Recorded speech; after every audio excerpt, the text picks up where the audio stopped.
पिता परमेश्वर और प्रभु यीशु मसीह के नाम में आप सबका स्वागत है। जैसा कि हम पिछले हफ्ते शुरू की पढ़ाई 3 कटनियों की, और पिछले हफ्ते देखी हमने पहली कटनी। पहली कटनी में हमने चिन्ह देखे गेहूं और भूसी। तो ये हमने देखा कि प्रभु यीशु मसीह के द्वारा बोला गया ये दृष्टांत में, यानी कि पहली कटनी में खेत इज़राइल देश था और कटनी यहूदी युग की, असली और नकली यहूदियों की कटनी थी। और पिछली बार हमने देखा कि असली यहूदी वो जिन्होंने प्रभु यीशु मसीह को मसीहा करके स्वीकार किया। नकली यहूदी वो या नामी यहूदी वो जिन्होंने प्रभु यीशु मसीह को रिजेक्ट किया। और न्याय का था क्या था कि भूसी को जलना है। तो जलना हम जानते हैं चिन्ह है परमेश्वर के न्याय का, जजमेंट। और वो कब आई? प्रभु यीशु मसीह के उन शब्दों के साथ कि तुम्हारा देश तुम्हारे लिए उजाड़ छोड़ा जाता है। क्या हुआ था? 70 ईस्वी में यहूदी युग के अंत, मतलब कटनी होके जो यहूदी युग का अंत हुआ, 70 ईस्वी में इज़राइल देश खत्म हुआ। और जितने भी यहूदी थे उन लोगों को तितर बितर होना पड़ा, दूसरे देशों में शरणार्थी बन के रहना पड़ा और बहुत मुश्किल परिस्थितियों का सामना किया। तो ये थी पहली कटनी जिसमें चिन्ह थे गेहूं। आज हम कटनी दूसरी कटनी की पढ़ाई करेंगे और दूसरी कटनी में हम क्या जानते हैं? ये दूसरे युग की कटनी है। कौन से युग की? ये सुसमाचार युग की कटनी है। प्रभु यीशु मसीह की कलीसिया के या उनकी कलीसिया में दो झुंड हैं, एक यहूदी, एक अन्य जाति। यहूदी युग की कटनी खत्म हो गई, अभी अन्य जाति की कटनी चल रही है सुसमाचार युग में।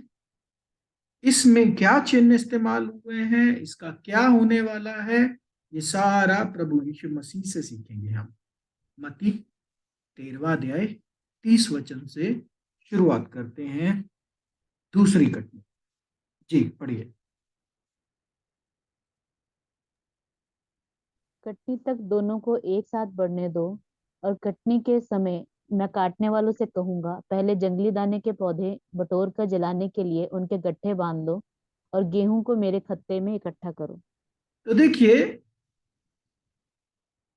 प्रभु यीशु मसीह जब वो दृष्टांत बोलते हुए क्या देखते हैं कि बोलते एक मनुष्य ने अपने खेत में अच्छा बीज डाला, लेकिन जब उसके नौकर सो रहे थे दुश्मन आया और उसमें उसी खेत में आके जंगली बीज बो गया।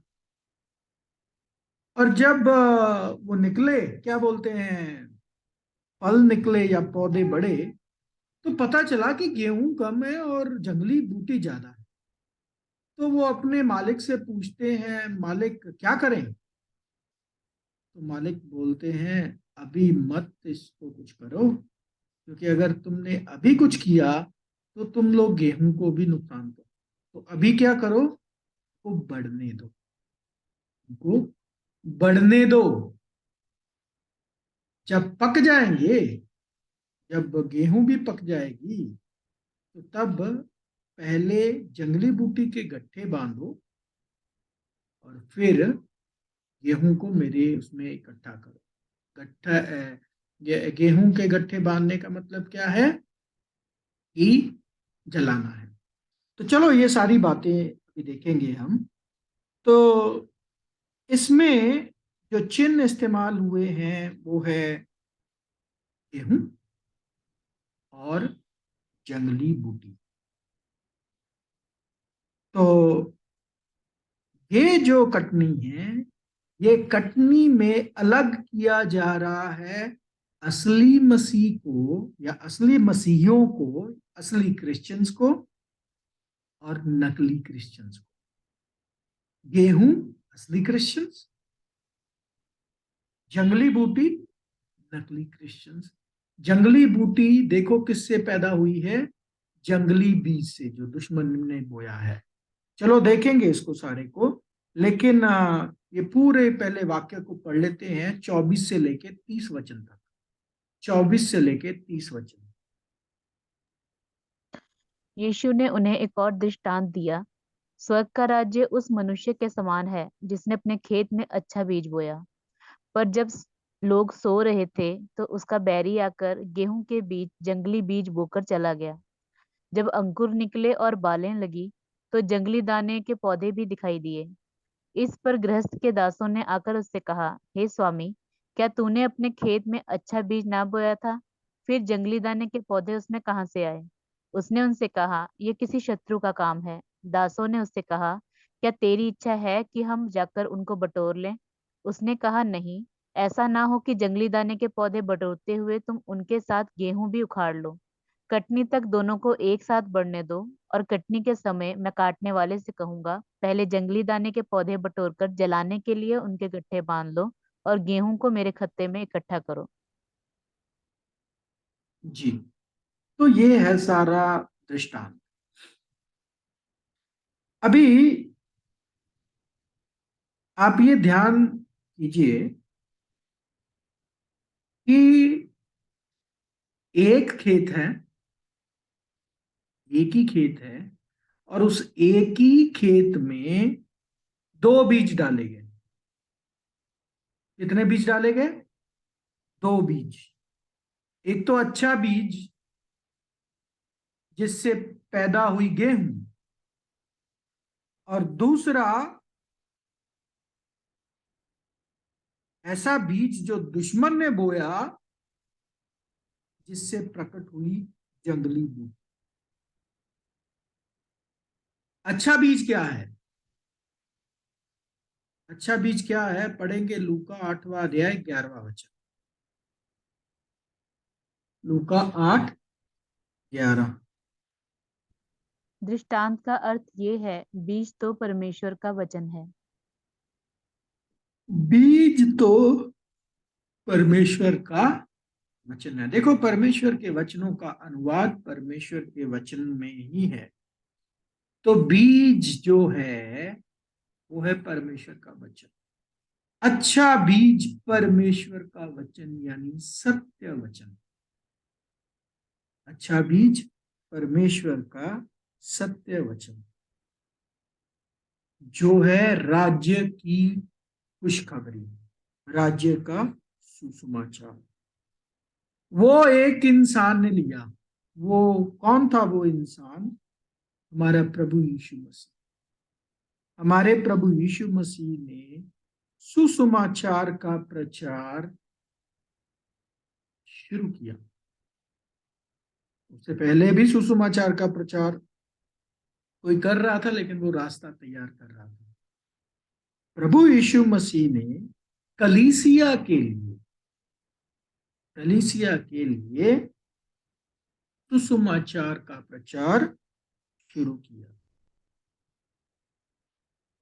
लेकिन प्रभु यीशु मसीह अन्य जातियों के पास नहीं गए।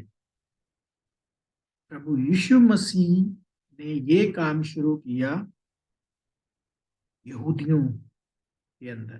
क्यों? क्यों नहीं वो अन्य जातियों के पास गए? क्योंकि उनका पहला आगमन किसके लिए हुआ था? पढ़ लेते हैं मत्ती 15वां अध्याय 24 वचन। मत्ती 15:24।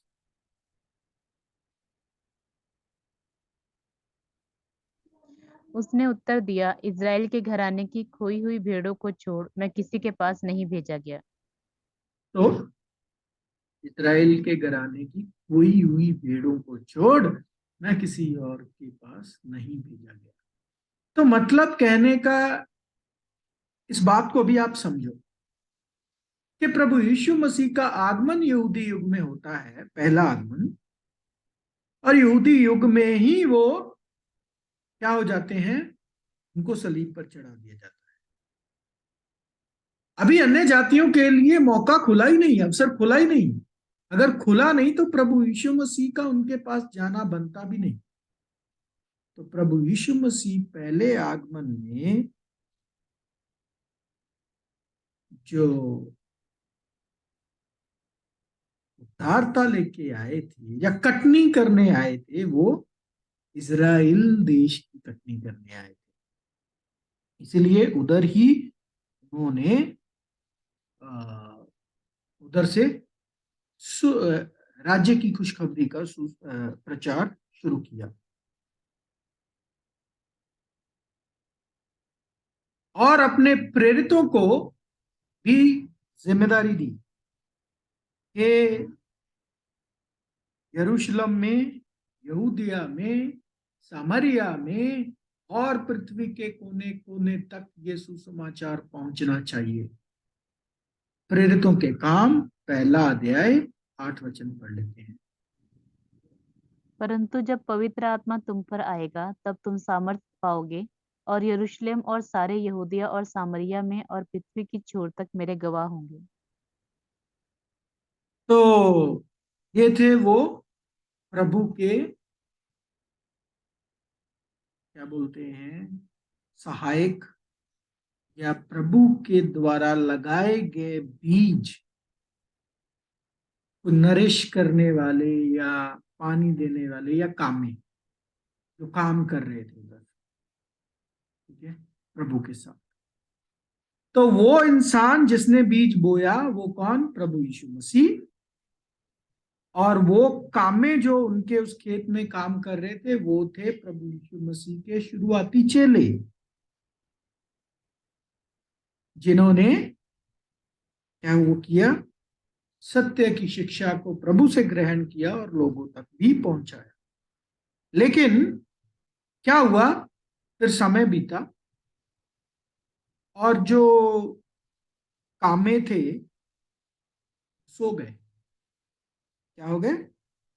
वो सो गए। सो गए का मतलब क्या? मर गए। मर गए। आपको पता है कि सारे प्रेरित लगभग 70 ईस्वी तक मर गए थे, सिवाय एक को छोड़ के, जो यूहन्ना को। यूहन्ना 96 के ईस्वी के लगभग मरा है, नेचुरल डेथ। बाकी सबको बलिदान की मृत्यु मरना पड़ा है। तो जब उनकी मृत्यु हो गई, मतलब पहली सदी बीत गई, यूहन्ना की भी डेथ हो गई, तो फिर कौन आया? दुश्मन। दुश्मन आया और दुश्मन ने क्या किया? दुश्मन ने उसी खेत में जंगली बीज बो दिया। और वो दुश्मन कौन है? शैतान। शैतान ने प्रेरितों की मृत्यु के बाद, यानी चर्च के इतिहास में जब हम पढ़ेंगे, प्रेरितों की मृत्यु के बाद शैतान कलीसिया में दाखिल हुआ। कलीसिया में दाखिल हुआ और उस कलीसिया में जंगली बीज बोना शुरू कर दिया, गलत शिक्षा डालनी शुरू कर दी, जिसके विषय में प्रेरित पत्रस ने पहले ही भविष्यवाणी कर दी थी। पढ़ लीजिए, पहला तिमोथियस 4 अध्याय 1 वचन। पहला तिमोथियस 4 अध्याय 1 वचन। परंतु आत्मा स्पष्टता से कहता है कि आने वाले समयों में कितने लोग भरमाने वाली आत्माओं और दुष्ट आत्माओं की शिक्षाओं पर मन लगाकर विश्वास से बहक जाएंगे। तो क्या होगा आने वाले समयों में? यानी कि जब सारे प्रेरित मर जाएंगे तो दुष्ट आत्मा क्या करेगा? भरमाना शुरू करेगा। किसको? कलीसिया को। ठीक है। और लोग उन पर मन लगाएंगे। लोग यानी कि कलीसिया में जो लोग होंगे, जो विश्वास में कमजोर, जो कानों की खुजली वाले, जिनका मन परमेश्वर के वचनों में नहीं लगता, वो लोग उन बातों में मन लगाएंगे, भटकेंगे। तो शैतान ने गलत शिक्षाएं इंट्रोड्यूस की कलीसिया के अंदर। पहली गलत शिक्षा, आत्मा मरता नहीं। दूसरी गलत शिक्षा, नर्क एक सताए जलाए जलाए जाने वाली जगह है। तीसरी गलत शिक्षा, तीन परमेश्वर हैं, ट्रिनिटी, और वो तीनों एक हैं। और बहुत बहुत बहुत बहुत गलत शिक्षाएं। पवित्र आत्मा एक पावर ना हो कि एक क्या बोलते हैं इंडिविजुअल है। ऐसी कितनी सारी गलत शिक्षाओं को शैतान ने कलीसिया में इंट्रोड्यूस करना, बोना शुरू कर दिया। तब शुरुआती कलीसिया के समय में ही, मतलब दूसरी तीसरी सदी से बोल लो, तो जरा सोच लो आज जो आपको मिल रहा है वो कितना मिलावट से भरा हुआ है। तो ऐसी ऐसी शिक्षाएं कलीसिया में इंट्रोड्यूस कर दी जो ना तो परमेश्वर के वचन के अनुसार थी और ना ही परमेश्वर की सत्य वचन के साथ उनका कुछ लेना देना था।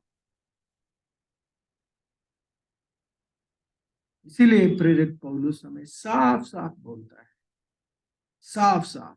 सौरभ जरा ध्यान से देखिएगा, दूसरा कुरिन्थियों 11वां अध्याय 4 वचन में कि एक दूसरा यीशु भी है।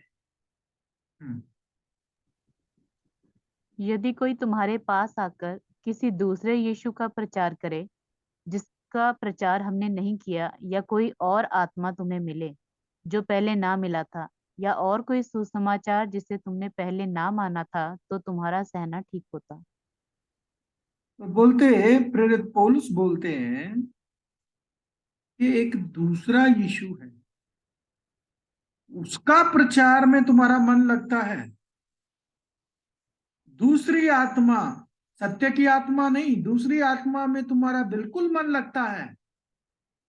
और दूसरा सुसमाचार जो हमने नहीं सिखाया, उस पे तुम बिल्कुल उसको मान लेते हो, तुम्हें बड़ा कॉमन लगता है। लेकिन जब सत्य सत्य तुम्हारे सामने लाया जाता है तो उसको विश्वास करने में हमें आपको दिक्कत होती है।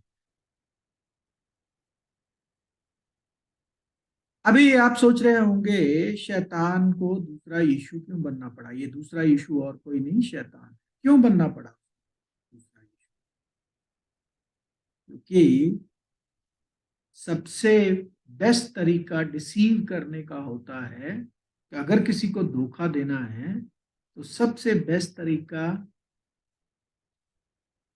होता है आप उस बंदे या का रूप धार लो जिस बंदे से आप प्रभावित हो। सिंपल सी चीज। तो शैतान ने क्या किया? जब प्रेरित सो गए, प्रेरितों की मृत्यु हो गई, कलीसिया में गलत शिक्षाएं लेके आया, कलीसिया में घुस गया और कलीसिया में यीशु बन के काम करना शुरू किया। तो जैसे प्रभु यीशु मसीह मरियम का पुत्र, अगर आप मरियम को प्रार्थना करोगे तो जो कुछ भी आप मांगोगे, मरियम प्रभु यीशु मसीह को बोलेगी पूरा करने के लिए, और आपको वो, आपके लिए वो पूरा होगा। जैसे मरियम ने काना में यीशु मसीह को बोला था कि वाइन खत्म हो गई है, तो ऐसी सिफारिश करेगी मुझे। और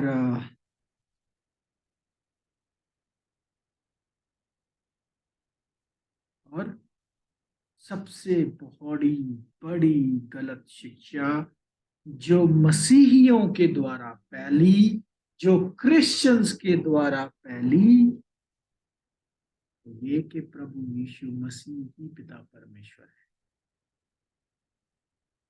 ये प्रभु यीशु मसीह खुद ही पिता परमेश्वर है।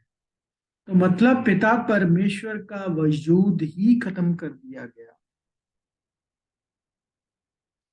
और पिता की अवधि किसको दे दी गई? पुत्र को, प्रभु यीशु मसीह को लोगों ने स्वर्गीय पिता मानना शुरू कर दिया।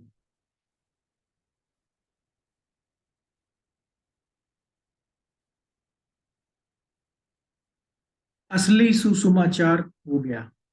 अब आत्माएं बचाने का सुसमाचार शुरू हुआ। क्या है? आप सब लोग भी इन चीजों का हिस्सा रहे हो। क्या करना है? क्या बोलते हैं? बहुत सारी आत्माएं बचानी है, हमने बहुत सारी आत्माएं बचानी है। कहां से? नर्क के टॉर्चर से। अबे नर्क की सच्चाई जानने के बाद अब क्या बोलोगे आप? कहां से बचानी है आप? तो इतनी गलत शिक्षा शैतान के द्वारा कलीसिया में बो दी गई कि मसीह इतने अंधे हो गए कि उनकी आंखों से अगर पर्दा भी उठाए तो भी वो बोलते नहीं नहीं नहीं, पर्दा मत उठाइए, क्योंकि हम तो अंधकार में ही रहना चाहते हैं, क्योंकि हमारी बुद्धि को तो क्या कर दिया है? हमारी बुद्धि को तो इस संसार के ईश्वर ने अंधा कर दिया, तो हम अंधे ही रहना चाहते हैं। और उसका नतीजा देखिए आप, आज हम कितने रह गए? 5 या 6 जन जो इस क्लास में परसिस्टेंटली कंटिन्यूसली सुन रहे हैं। और एक गलत प्रचार शुरू हुआ और वो प्रचार ने जोर पकड़ा 1800 सदी के बाद प्रोटेस्टेंट मिशनों के पैदा होने से। प्रॉस्पेरिटी के प्रभु यीशु मसीह के जरिए सारे मसीह तो अमीर हैं, ये तो खुद ही गरीब बैठे हुए हैं, तो अमीरी का, प्रॉस्पेरिटी का प्रचार शुरू हो गया। किधर? कलीसिया में। और ऐसा जोर पकड़ा, ऐसा जोर पकड़ा कि आज लोगों को वचन से प्रेम ना होकर बस प्रॉस्पेरिटी के लिए प्रेम है। किसी को या तो अमीर बनना है, या किसी को बीमारी से चंगा होना है, और परमेश्वर के वचनों का गलत इस्तेमाल करना शुरू किया। जैसे फिलिपियों 4 अध्याय 19 वचन में लिखा है, हमारा परमेश्वर तुम्हारी सब जरूरतों को क्या करेगा? पूरा करेगा। और ये देखिए फिलिपियों 4:19, और मेरा परमेश्वर भी अपने उस धन के अनुसार जो महिमा सहित मसीह यीशु में है, तुम्हारी हर एक घटी को पूरा करेगा। तो इस वचन का मतलब ये निकाल दिया कि परमेश्वर हमें हर एक चीज देगा, परमेश्वर बहुत सारा हमें पैसा देगा, हमें अमीर बनाएगा।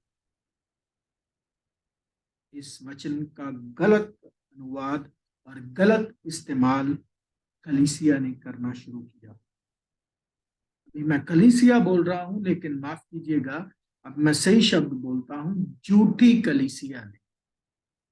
क्योंकि सच्ची कलीसिया को पता है कि वो तो बलिदान का जीवन जी रहे हैं।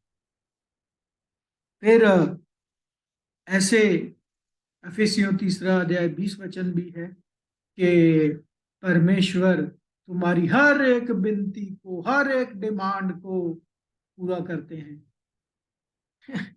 तो ऐसी बहुत सारी गलत शिक्षाएं कलीसिया में दाखिल हुई, और आज प्रॉस्पेरिटी की शिक्षा का इतना बुरा हाल है कि लोगों का वचन में मन ही नहीं है।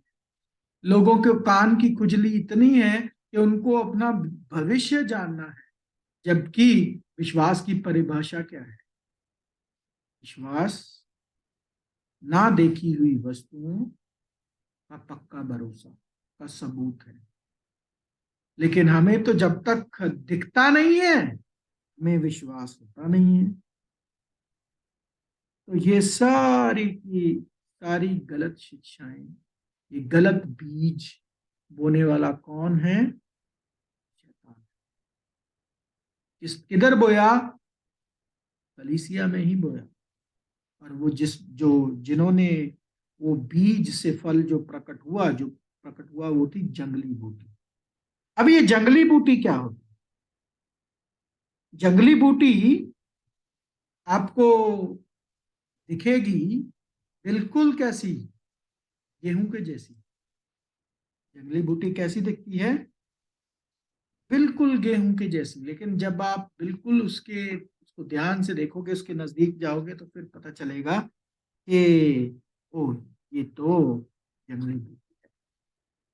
गेहूं के पौधे का फल जो होता है वो गोल्डन होता है, लेकिन जो जंगली बूटी होती है उसका फल ब्लैक होता है और बहुत हल्का होता है। गेहूं का जो क्या बोलते हैं वो दाना होता है ना, उसमें हैवीनेस होती है, क्योंकि उसके अंदर आटा है, उसके अंदर वेट है, उसके अंदर फल है।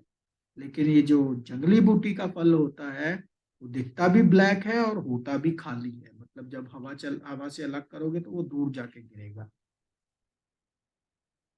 तो इसका जो जंगली बूटी का पौधा होता है ना, वो क्या करता है? जैसे हवा चलती है ना खेत में, वो हवा के साथ चलेगा। हवा के साथ क्या करेगा? चलेगा। जिधर को हवा बहेगी उधर को वो झूलेगा। लेकिन गेहूं का पौधा जब हवा चलती है ना, जब उसके उसके ऊपर वो फल आ जाता है, वो सिट्टा निकल आता है, तो गेहूं का पौधा ऐसे झुकना शुरू हो जाता है। आपने देखा होगा कभी, वो ऐसे टर्न हो जाता है। लेकिन जो जंगली बूटी का पौधा होता है, जब फल होता है, वो जो सिट्टा होता है वो सीधा खड़ा रहता है। तो और क्या होता है कि जंगली बूटी का जो ग्रेन है, दाना है, अगर वो खा लें, बहुत कड़वा होता है और उल्टी आती है। क्या होता है? कड़वा होता है और उल्टी आती है।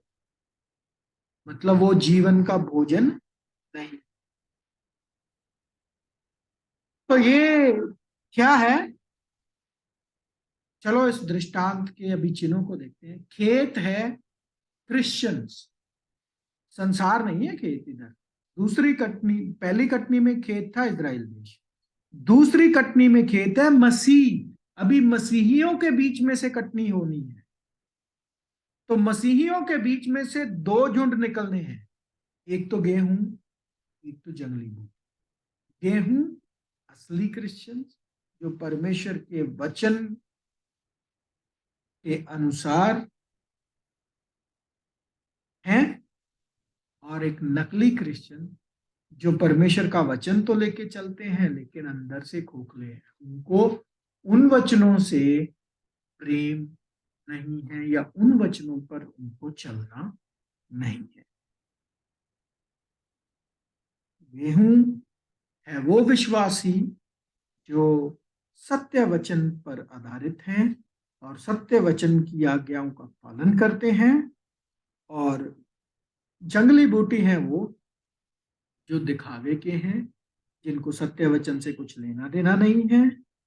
लेकिन जब उनको आप वचन के तराजू पे रख के देखोगे तो आपको पता चलेगा ये गेहूं नहीं, ये जंगली बूटी का बीज है, क्योंकि उनके दाने काले होते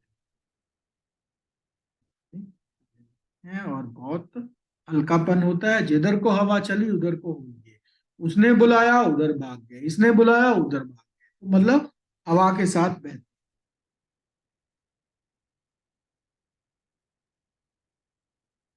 सत्य वचन को स्वीकार नहीं करते, बहस करते। जंगली बूटी सत्य वचन को क्या, ट्रिनिटी को नहीं मानते हैं। ये सॉरी क्या बोलते हैं, पिता को, और पुत्र को और पवित्र आत्मा के सत्य को स्वीकार नहीं करते हैं, नरक के सत्य को स्वीकार नहीं करेंगे, आत्मा के सत्य को स्वीकार नहीं करेंगे, और विषय ऐसे जो सत्य के रिलेटेड है उनको भी स्वीकार नहीं करेंगे। मतलब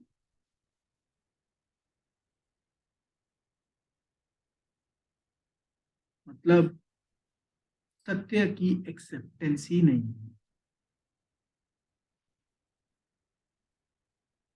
तो अगर उसका दाना खा लिया जाए तो क्या होगा? क्या होगा?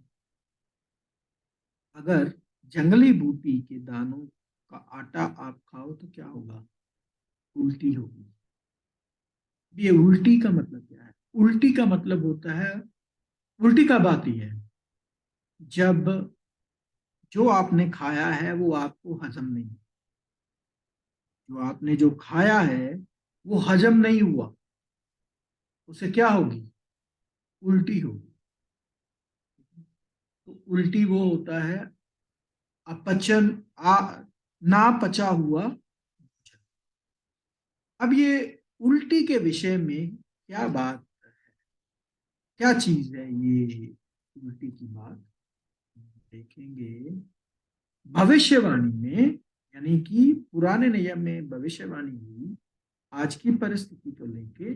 देखो क्या है वो भविष्यवाणी, यशाया 28वां अध्याय 8 वचन। यशाया 28 का 8। क्योंकि सब भोजन आसन वमन और मल से भरे हैं, कोई शुद्ध स्थान नहीं बचा। तो सब क्या, सब क्या? आसन वमन और मल से भरे हैं।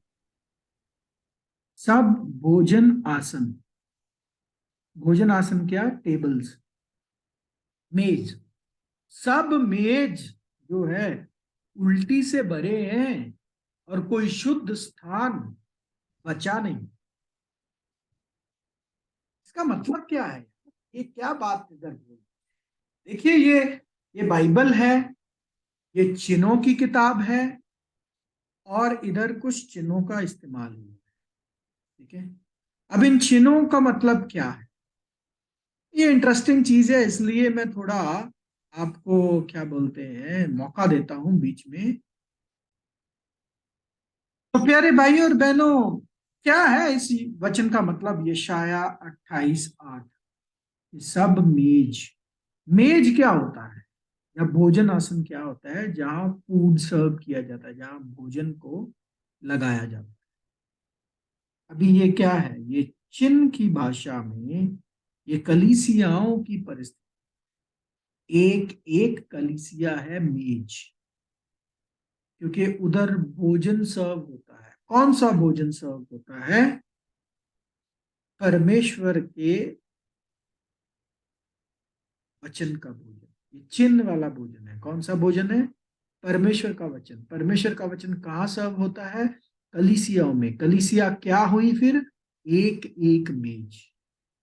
और यशाया भविष्यवाणी करते हुए ये बोलते हैं कि गलत शिक्षाएं ऐसी फैल गई हैं कलीसियाओं में कि वो अगर खा ली जाए या ले ली जाए तो उल्टी ही होती। क्या होती है? उल्टी। मतलब वो पचता नहीं भोजन, वो मिला हुआ भोजन या वो मिला हुआ वचन जो झूठी कलीसियाओं से मिलता है, एक एक झूठी कलीसिया से जो मिलता है, उससे क्या होती है? उल्टी। और इतनी उल्टी होती है कि शुद्ध स्थान बचा ही नहीं, हर जगह गलत शिक्षा फैल।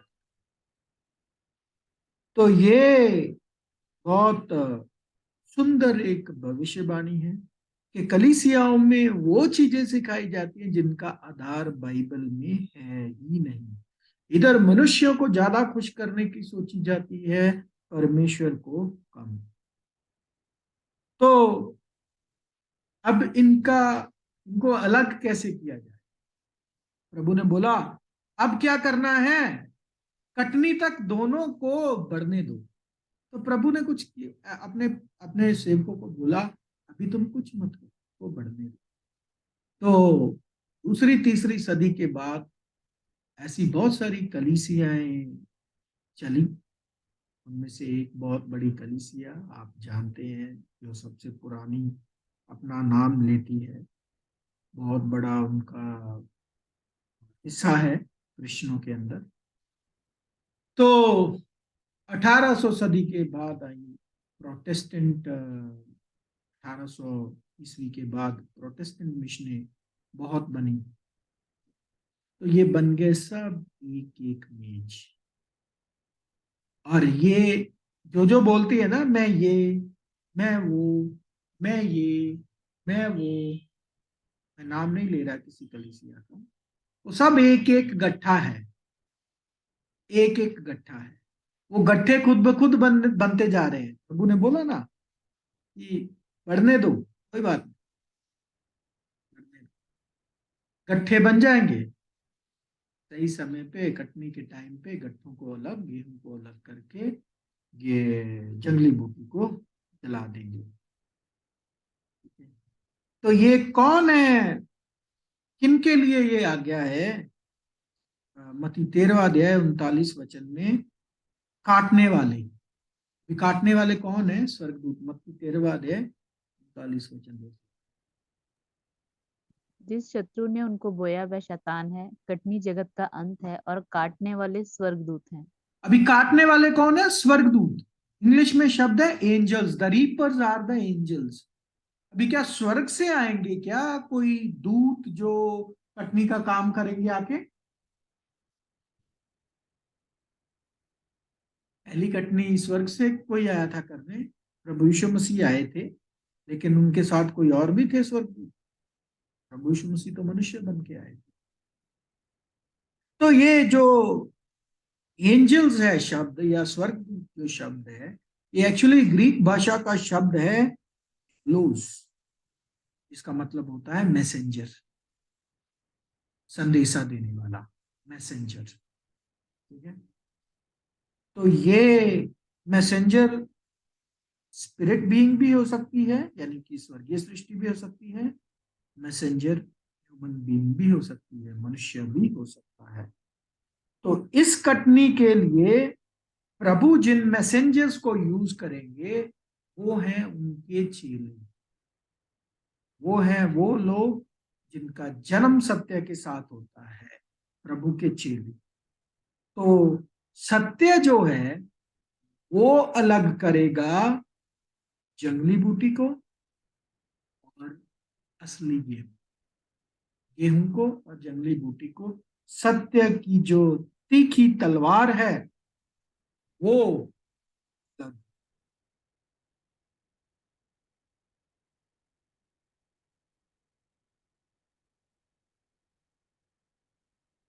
तो क्या, अभी एक और चीज समझनी है। प्रभु बोल रहे हैं पहले क्या करना है और उसके बाद क्या करना है। पढ़िए 30वां वचन, मत्ती 13:30। कटनी तक दोनों को एक साथ बढ़ने दो और कटनी के समय मैं काटने वालों से कहूंगा, पहले जंगली दाने के पौधे बटोर कर जलाने के लिए उनके गट्ठे बांध लो और गेहूं को मेरे खत्ते में इकट्ठा करो। तो पहले क्या करना है? गट्ठे बांधो, किसके? जंगली बूटी के। कटनी के टाइम जंगली बूटी के गट्ठे बनने चाहिए। तो इसका मतलब क्या है? जब सत्य का प्रचार होता है, उसके प्रभाव से ही पता चल जाएगा कि कोई जंगली बूटी है या असली क्रिश्चियन गेहूं है। जंगली बूटी सत्य को रिजेक्ट करेगी और अपनी गलतियां या अपने एरर्स में बैठे रहेगी।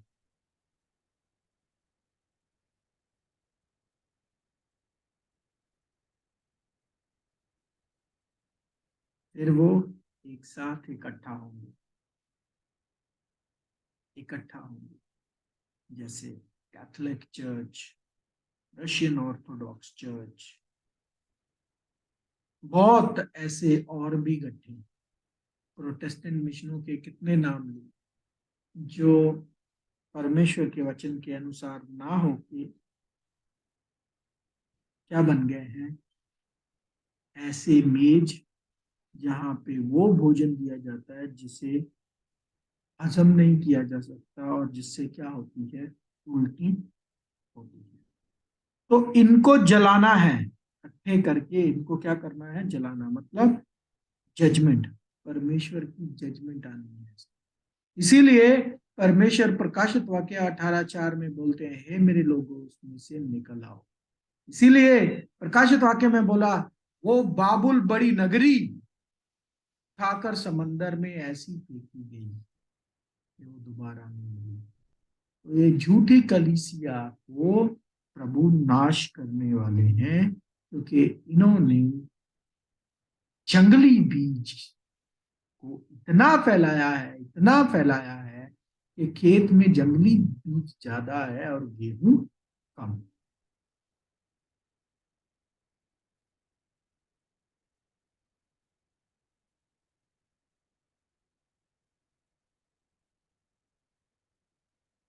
एक ही सच्ची कलीसिया है जो परमेश्वर का मंदिर, परमेश्वर का घर है। हम जानते हैं कलीसिया परमेश्वर का घर है।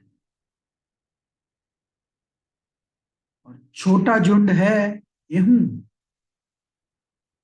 जो इकट्ठा होगा, और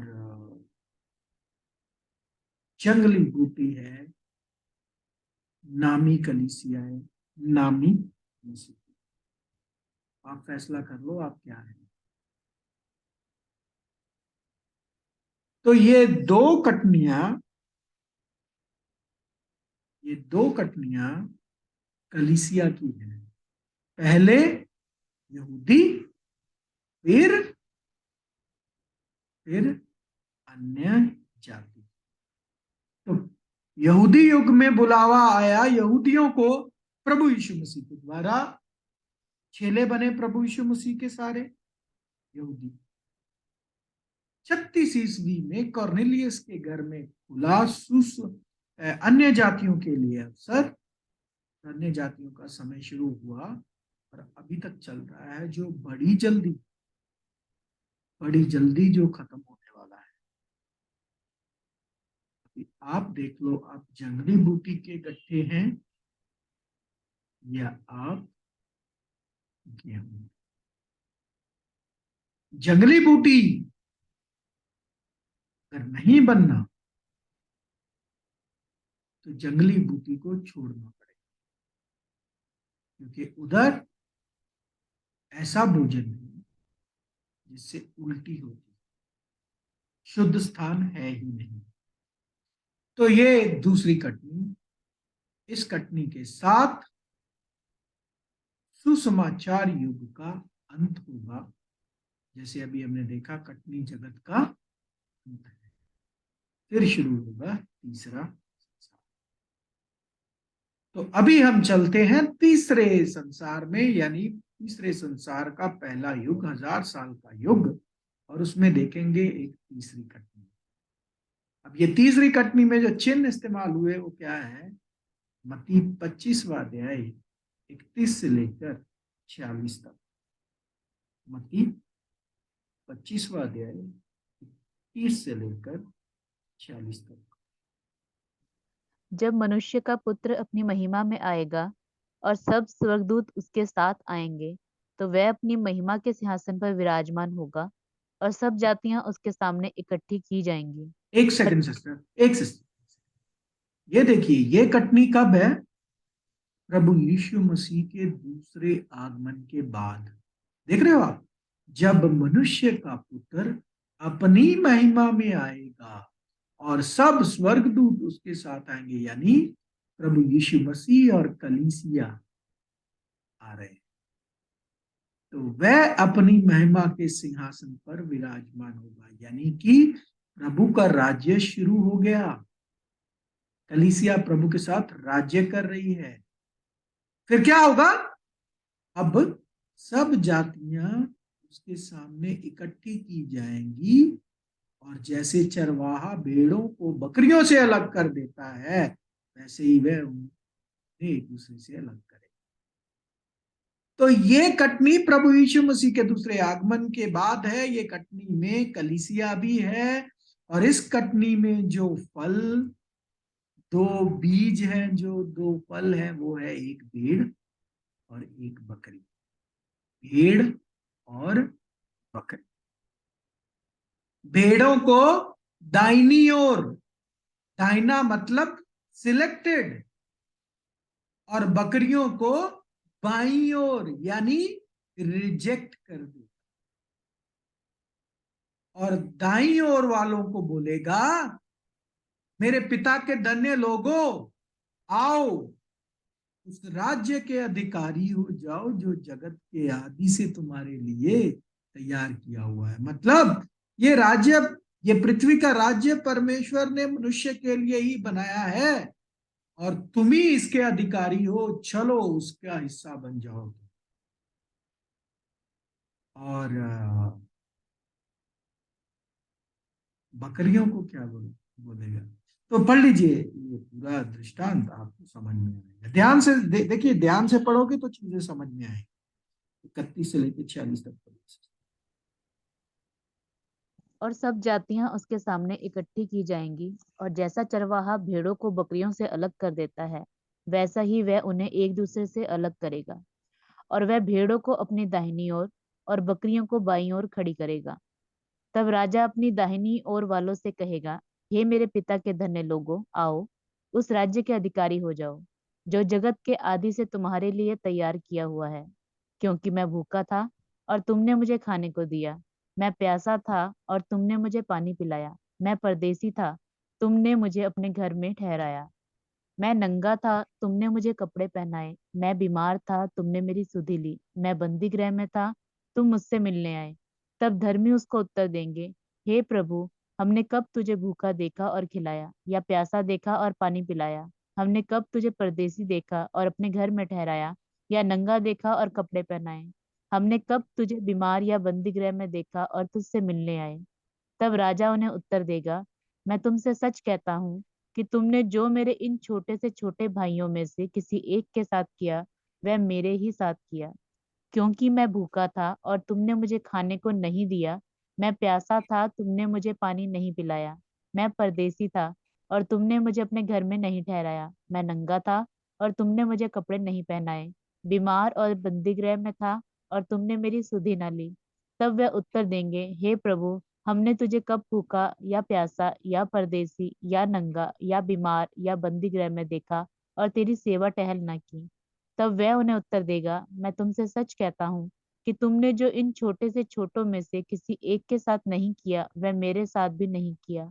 और ये अनंत दंड भोगेंगे, परंतु धर्मी अनंत जीवन में प्रवेश करेंगे।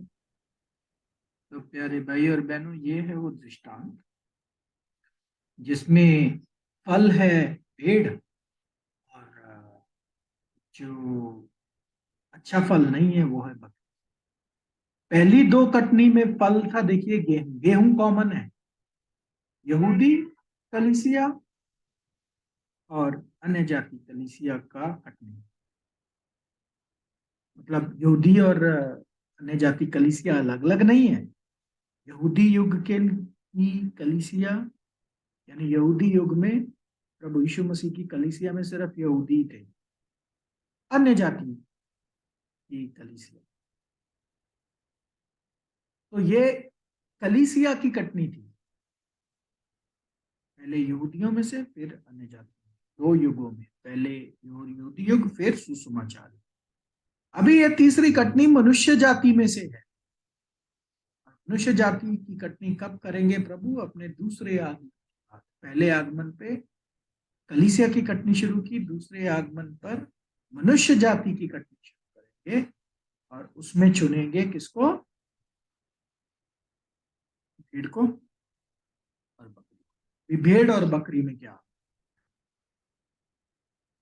भेड़ जो होती है उसका कैरेक्टर होता है ओबीडियंस, आज्ञा पालन। बकरी का जो कैरेक्टर होता है, वो बकरी हमेशा आपने देखा होगा ऐसे ऐसे करती, मतलब ना आज्ञा पालन। भेड़ बेचारी कैसे? अपने चरवाहे की आवाज पहचानती है, सुनती है, बड़ी कोमल आज्ञा पालन में चलती है ना।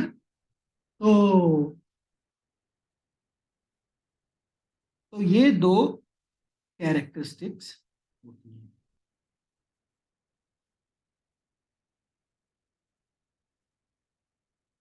मैं अभी डिटेल में नहीं जा रहा हूँ, लेकिन आपको बता रहा हूँ। तो ये पढ़ लीजिए 29-18, 30-18, यशाया 29-18 पढ़िए। ये राज्य की बात है। सुनिए, ये कौन बनेगी भेड़ या कौन होंगे भेड़ राज्य में। देख लीजिए यशाया 29-18। उस समय बहरे पुस्तक की बातें सुनने लगेंगे और अंधे जिन्हें अब कुछ नहीं सूझता वह देखने लगेंगे। तो ये बहरे और अंधे, बहरे और अंधे चिन्हात्मक। बहरे मतलब आज संसार को छोड़ो, मसीहियों पर सत्य असर नहीं कर रहा है, वो भी बहरे और अंधे हुए पड़े। तो उस दिन यानी राज्य में सारे लोग सत्य की पुस्तक की बातों को सुनेंगे। अब सुन के या तो एक्सेप्ट करेंगे या एक्सेप्ट नहीं करेंगे। तो जो एक्सेप्ट करेंगे भेड़, जो एक्सेप्ट नहीं करेंगे बकरी। बकरी का कैरेक्टर क्या है, ये शायद 26:10। दुष्ट पर शायद चाहे 26 का 10 जी। दुष्ट पर चाहे दया भी की जाए तो भी वह धर्म को ना सीखेगा। धर्म राज्य में भी वह कुटिलता करेगा और यहोवा का महात्म्य उसे सूझना पड़ेगा। हवा का माल से सूझना पड़ेगा। तो दुष्ट नहीं सुधरेगा, वो है बकरी। बकरी क्या है, नहीं मानना, मानना ही नहीं है, इसलिए बाय डिफॉल्ट बकरी का जो रिएक्शन होता है वो ये होता है। तो बकरी रिजेक्टेड, भेड़, भेड़ वो जो सत्य की पुस्तक की बातों को मानकर आज्ञा पालन में आएंगे, और बकरी वो जो नहीं मानेंगे। अब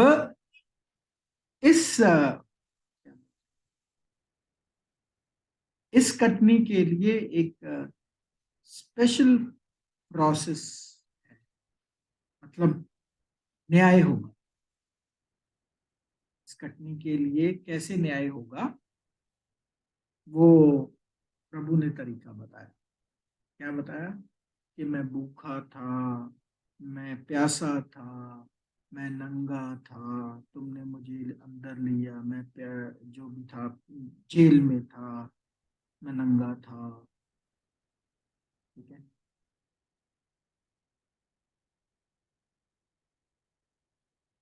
तो ये बात का मतलब क्या है। तब प्रभु यीशु वो बोले कि पूछेंगे प्रभु से, प्रभु हमने तुम्हें कब ऐसी परिस्थिति में, बोले जो मेरे किसी छोटे से छोटे के साथ तुमने किया, यानी जो मेरे चेलों के साथ किया वो मेरे साथ किया, या जो मेरे नाम पर आया जो तुमने उसके साथ किया वो किसके साथ किया, प्रभु के साथ किया। अब ये याद रखिए, ये चिन्हात्मक भाषा है। प्रभु यीशु मसीह साधारण भाषा में बात नहीं कर रहे हैं। तो क्या बोलते हैं कि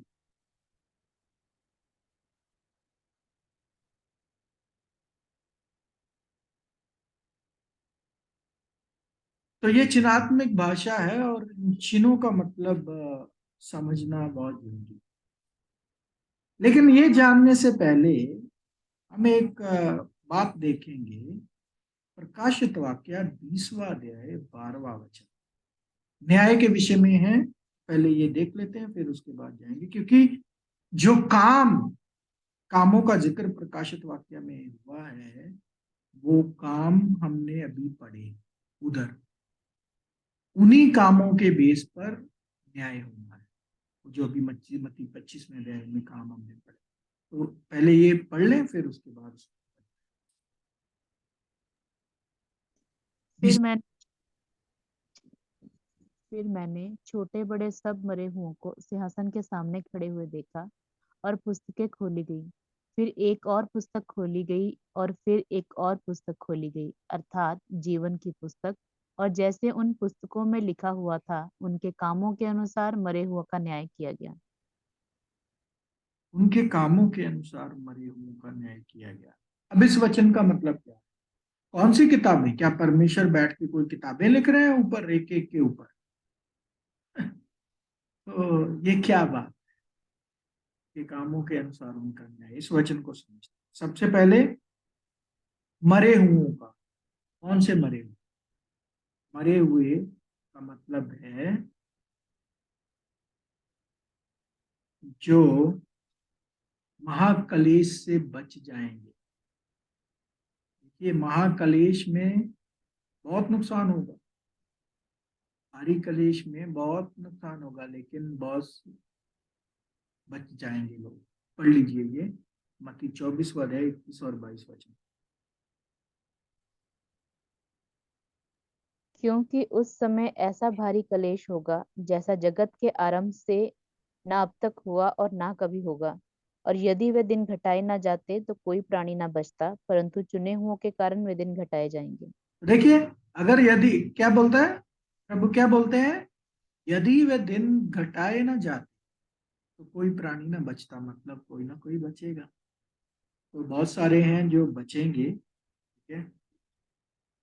ये जकरिया 14वां अध्याय 16 वचन में भी ये बात हम पढ़ सकते हैं। ये जकरिया 14:16। तब जितने लोग यरूशलेम पर चढ़ने वाली सब जातियों में से बचे रहेंगे, वे प्रतिवर्ष राजा को अर्थात सेनाओं के यहोवा को दंडवत करने और झोपड़ियों का पर्व मानने के लिए यरूशलेम को जाया करेंगे। बचे रहेंगे, जितने लोग बचे रहेंगे। तो मतलब ये वो डेड हैं जो मरे नहीं, जो बच गए, और इस सिंहासन के सामने इनको खड़ा किया जाएगा। सिंहासन के सामने खड़ा किया जाएगा। सिंहासन के सामने खड़ा करने का मतलब है इनका न्याय, इनको न्याय करने के लिए खड़ा किया जाएगा, या इनका न्याय शुरू होगा। फिर न्याय करने के लिए क्या होगा? पुस्तकें खोली जाएंगी। कौन सी पुस्तकें खोली जाएंगी? 66 किताबें खोली जाएंगी। कौन सी 66 किताबें? यही जो आपके हाथों में 66 किताबें। तो ये है पुस्तक।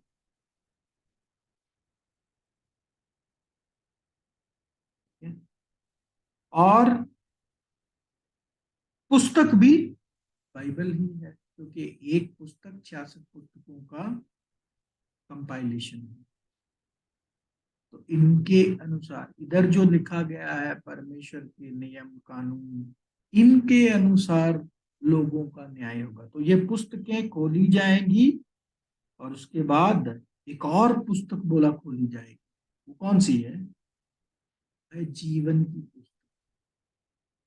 जीवन की पुस्तक का मतलब क्या है? जीवन की पुस्तक का मतलब है इटर्नल लाइफ, सदीपक जीवन। मतलब इन किताबों के जरिए ये तय किया जाएगा कि कौन अनंत काल के जीवन का हकदार है।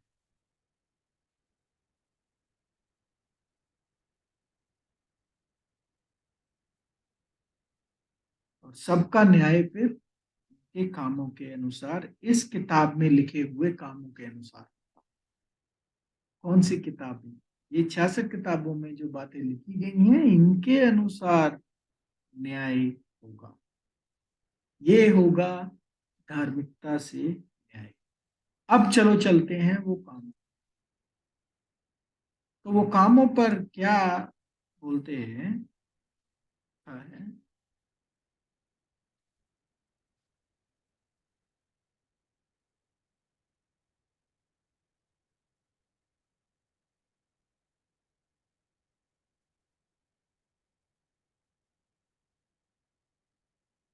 देखिए, ये प्रभु यीशु मसीह के विषय में देखिए। मैं उनसे दृष्टांतों में इसलिए बातें करता हूं कि वे देखते हुए नहीं देखते और सुनते हुए नहीं सुनते और नहीं समझते। प्रभु यीशु मसीह दृष्टांतों में ही बातें करते।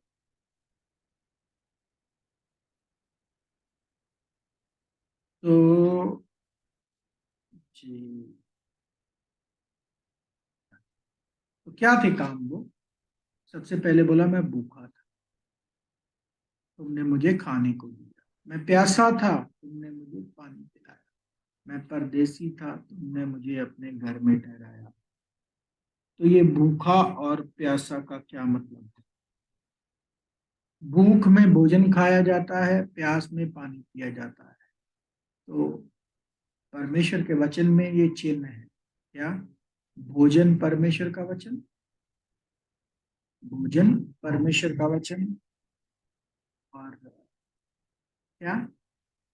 जल, पीने वाला जल, पीने वाला जल भी क्या है? परमेश्वर का वचन। तो मैं भूखा था, मैं प्यासा था, तुमने मुझे पिलाया। प्रभु क्या बोल रहे हैं ये? तो इसका मतलब क्या है? इसका मतलब है कि मेरी चाह रखने वाला, जिसको परमेश्वर का वचन चाहिए था, उसको तुमने वो दिया। तो वो तुमने जो उसको उसके साथ किया, वो मेरे साथ किया। तो ये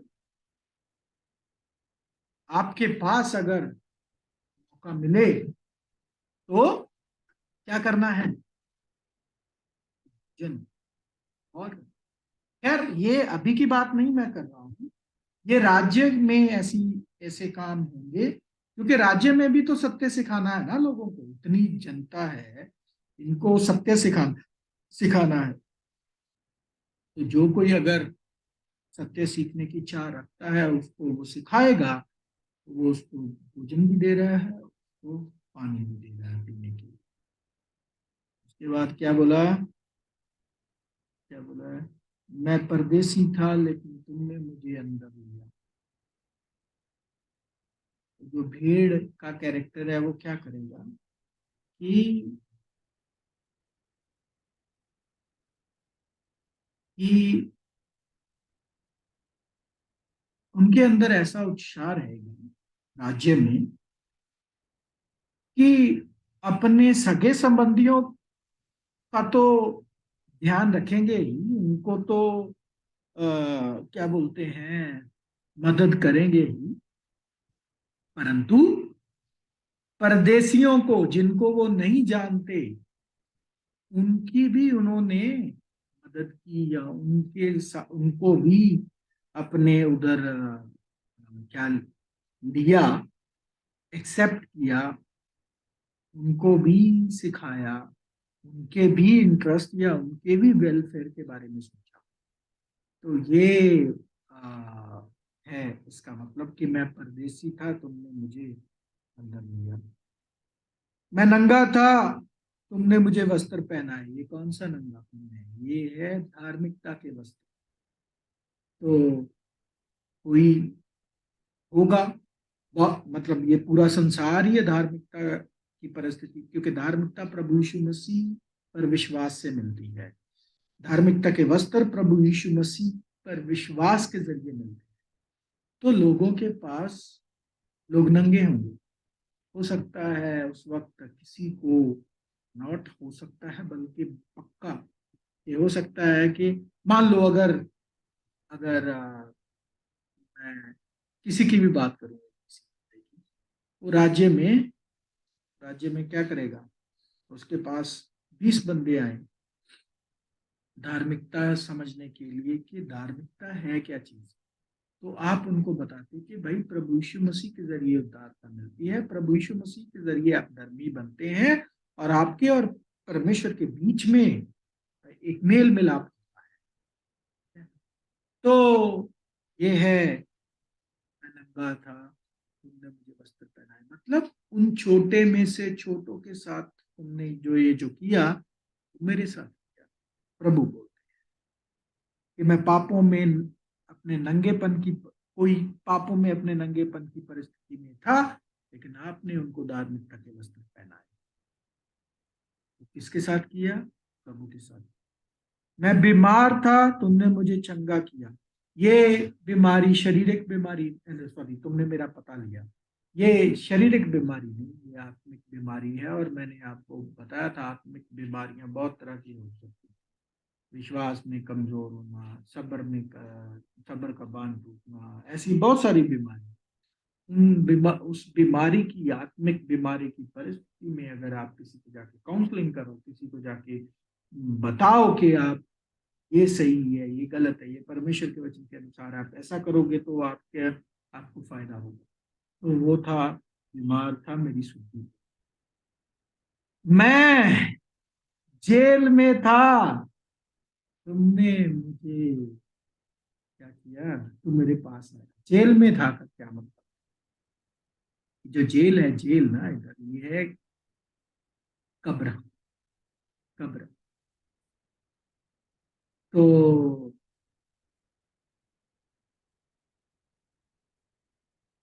जो कब्रों में है, ये कैसे उठेंगे पता है? ये पुनरुत्थान का काम शुरू होगा इजराइल से। इजराइल से न्यूज आनी शुरू होगी, अरे इब्राहिम जी उठा, इसहाक आ गया। और जब एंशियंट वर्दीस का जी उठना होगा, तो इजराइल से न्यूज आएगी, फिर फैलेंगी, मीडिया के थ्रू फैलेंगी पूरे इधर, सब जगह, सब न्यूज चैनलों पे। अरे वो ऐसा 4,000 साल पहले मरा हुआ बंदा बंदा वापस आ गया, का नाम इब्राहिम है, ये है, वो है, जो भी है, डैनियल है, यशाया है। तो लोग प्रार्थना मन में, अरे परमेश्वर, अगर उधर जी उठ सकते हैं, आप इतने शक्तिशाली परमेश्वर हो, तो हमारे भी प्यारों को वो कर दो।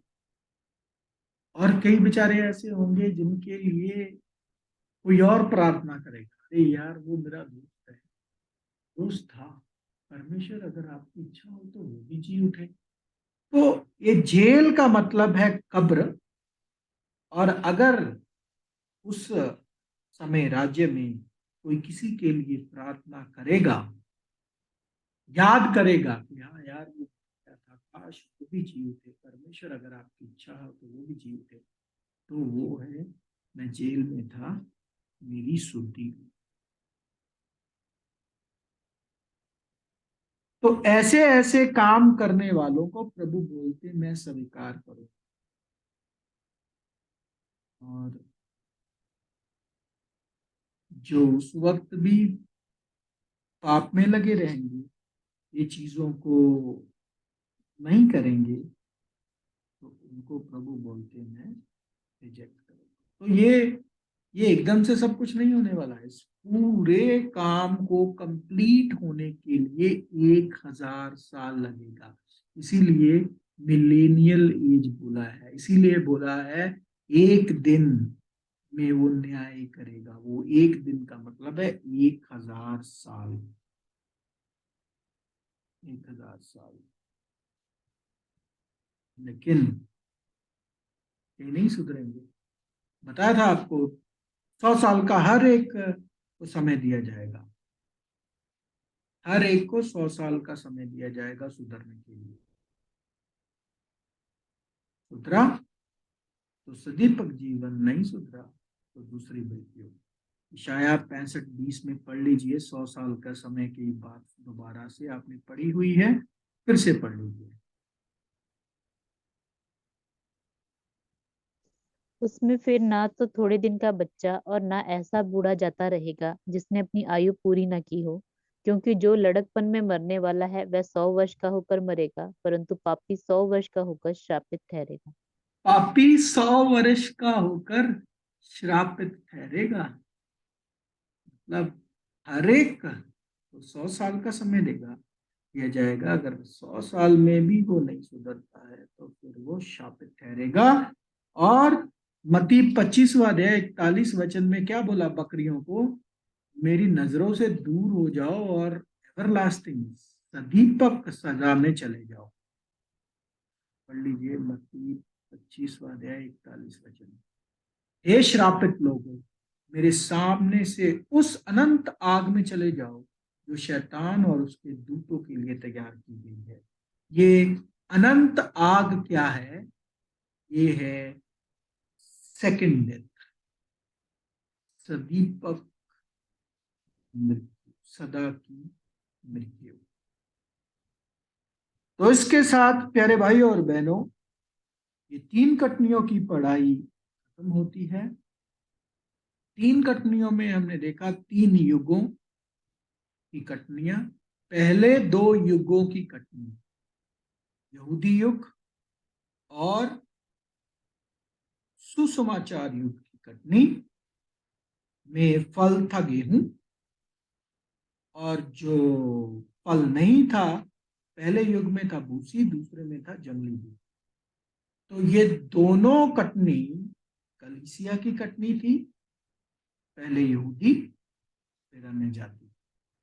तीसरी कटनी प्रभु यीशु मसीह और कलीसिया के राज्य के समय की कटनी है, 1000 साल के युग में होने वाली कटनी है, जिसमें भेड़ को भेड़ों को और बकरियों को अलग किया जाएगा। भेड़ें तो पाएगी सदीपक जीवन, परमेश्वर की ओर से इटर्नल लाइफ, और बकरियां जाएंगी दूसरी मृत्यु। तो इसी के साथ ये पढ़ाई यहाँ पे समाप्त होती है। आशा करते हैं कि आपको इस बातों की समझ आ गई होगी। अगर नहीं आई है तो फिर आप बात कर सकते हैं फोन उठा के, और कोई प्रश्न है तो वो भी पूछ सकते हैं। परमेश्वर आप सबको अनुग्रह करें, आप सबकी मदद और अगुवाई करें, यही प्रार्थना हमारी आप सबके लिए है। Thank you, God bless and अगले हफ्ते मिलते हैं नए विषय के साथ।